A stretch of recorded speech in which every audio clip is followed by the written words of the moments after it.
Madam Chair, if you would ask me just, allow me just for a point, I just noticed that my brother, who's a sheriff on the border, Martin Cuellar, who served with DPS, narcotics and intelligence, I believe for about 27 years, just walked in. So if you don't mind, just to keep family harmony together, I would ask my brother, and I think he's got some of his deputies also here. So Martin Cuellar up there, just I know that Mr. McCall. Welcome, and we appreciate your service and your brother. Thank you. Everyone in your family. Let me, again, thank you, Madam Chair. As a member of Congress representing a district along the southern border, I've had the opportunity to see firsthand the benefits of the Department of Homeland Security's collaboration with the Department of Defense, with the working with Mr. Borowski also and other folks there, and of course the Coast Guard also, along on border security technology. Last year, both Mr. McCall and some of the members were down there, and we saw a DHS DOD operation in Laredo, Texas, where technology was used to secure the border. And Mr. Borowski, thank you again for being there with us at that time.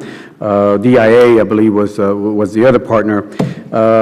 And again, I think this is something that we've been, as the chairwoman said, we've been asking the SBI and the science and technology part of DHS to look at what taxpayers have paid already and see what the Department of Defense has, so we can go ahead and use that as much as possible along the southern border. I truly understand some things we can use, some things we can't use, but working together, I think it will be important.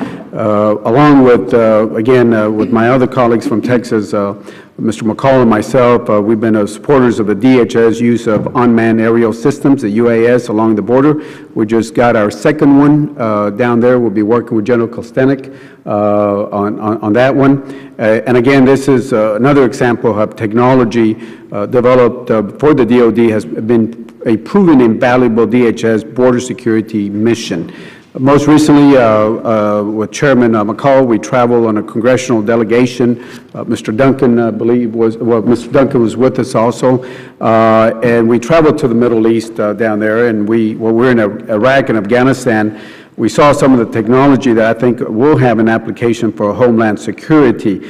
As the military drawdown in Iraq and continues, there may be technology and equipment that is no longer needed there, but may be used to DHS. And I think the questions that I asked there was, what are we going to do with the billions of dollars of assets, which includes technology? And the answer that General Austin there gave us there, and the ambassador, was that one part of it will be transferred to Afghanistan. Two, some of it will be repositioned, Kuwait, or wherever the case might be. And third, the rest will be, or the part of it will be coming down to the U.S. And of course, our question is, one, how does DHS use that? Two, how do we have state officials, for example, the Texas National Guard has communicated both to McCall and myself that they're interested in some equipment and resources that they can certainly use for the border, and certainly in California, Arizona, New Mexico, or other areas in the northern area also that can be used also. One of the issues that came up, and I believe Assistant Secretary Stockton, you addressed this issue, was how do we pay for this? Because most of it is, for example, a sheriff or police can get in a website and say, this is equipment that we want.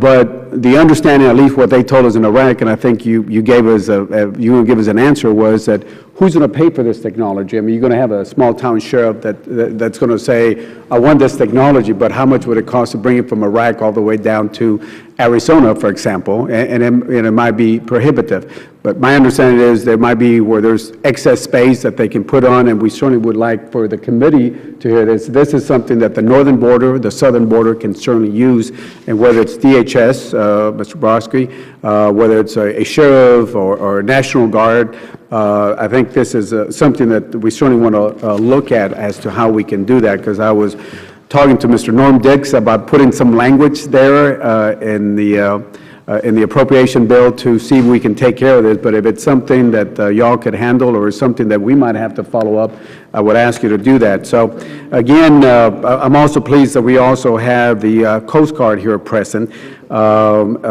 here. And when we talk about border security technology that facilitates the introduction, whether it's narcotics or undocumented aliens or those who wish to do harm to us, we know that people will take the route where they perceive to offer the best opportunity to enter the country.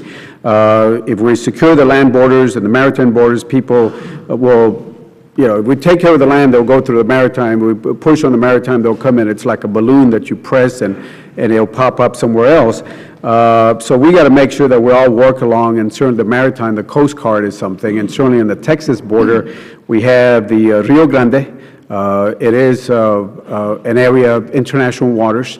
We had a little discussion with the Coast Guard, and I think we're all on the same page that it is international waters. I think you all are doing some pulse, especially in Lake Falcon. As you remember, Madam Chair, that's where the individual got killed, which happened 2.5 miles on the Mexican side, not on the U.S. side, for emphasis. So we, and then you have Lake Amistad also, where you do some of that work also there. Last year's Coast Guard authorization, I added some language, authored some language that directed the Coast Guard to prepare a mission requirement analysis for the navigable parts of Rio Grande, which includes those 2 large lakes. We finally got a copy, a little late, but we finally got a copy of this. And members, I'm going to provide to you for official use only. This is not to be shared with the public, but for official use, and this will be handed out to the committee members. But I asked Coast Guard to put something out that we can put out in public. So I would ask, Madam Chair, that this letter that's addressed to me from the Coast Guard to be made part of the record on that. Without objection. And basically there, because we want to use technology and where we look at the risk, but the main thing that came out of this, and this is important for you to note, this is a Coast Guard saying this. This is no, this is a Coast Guard. Let me just leave it like this. But the main thing is when they talked about the drug cartels and what sort of violence they provide, they said on the Mexican side, the drug cartels, it's a high threat. On the U.S. side, and I emphasize this, on the U.S. side, the Coast Guard said that it was a moderate threat to the U.S., at least on the navigable parts, on the lake part of it. So when you look at the drug trafficking organizations and what challenges they have, and as you know, they have a low, a moderate, and I think it's a high one. There's about 4 of them. Just for the record, the Coast Guard said it was a moderate threat on the U.S. side. When we asked them also about smuggling of migrants, at least on the water side of it, on the border, Rio Grande and the lakes, they said that the level of migrant activity has been relatively low compared to other parts of the country itself. So therefore, when we were asking, the reason I put this assessment, because I wanted to get an assessment so we can get the Coast Guard involved a lot more instead of a pulse. I think you all go like every quarter, you do your flyovers and put your boats out there. Based on this report, members, they're saying what we're doing now, the pulse is sufficient, and therefore this is what they're doing. So I would ask you to look at this report.